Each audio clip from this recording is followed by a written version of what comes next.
భారతదేశంలో 2 కుట్రలు ఎలక్షన్స్ ముందు జరుగుతున్నాయి, జరగబోతూ ఉన్నాయి. ఒక కుట్ర ఖలిస్తానీ వేర్పాటువాదులు రైతుల ముసుగులో చేస్తున్నటువంటి ఉద్యమం. రెండవది మణిపూర్లో మళ్ళీ అల్లర్లు రేకెత్తించడం. భారతదేశంలో మేము ఈ దేశాన్ని ఇలా బాగు చేస్తాము అని అధికారంలోకి వచ్చే ధైర్యం కాంగ్రెస్ పార్టీకి చాలట్లేదు, INDIA కూటమికి చాలట్లేదు.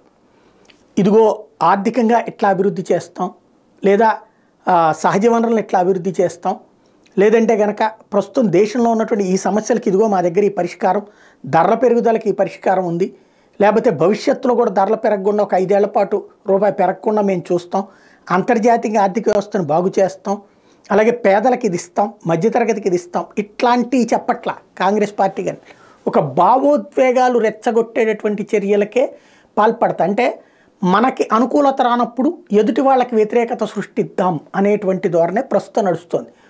అందులో ప్రధానమైనటువంటిది ఇప్పుడు రైతుల పేరుతో జరుగుతున్నటువంటి ఉద్యమం. ఒకవైపు అక్కడ వాళ్ళు ఏకంగా అడుగుతున్నది ఖలిస్తానీ దేశం కావాలని. రైతు ఉద్యమానికి ఖలిస్తానీ దేశానికి ఏంటి సంబంధం అర్థం కాదు, అంతే వాళ్ళు అన్నారు, మనం విన్నాం. అట్లాగే మణిపూర్లో హింస ప్రతిసారి ప్రశాంతత అన్న టైంలో అల్లా రెచ్చగొట్టేటువంటి మణిపూర్ అల్లర్లు వీటి వెనకాల చైనా హస్తం ఉంటుంది, ఇటు పక్కన రైతుల ఉద్యమాల వెనకాల సోరోస్ హస్తం ఉంటుంది.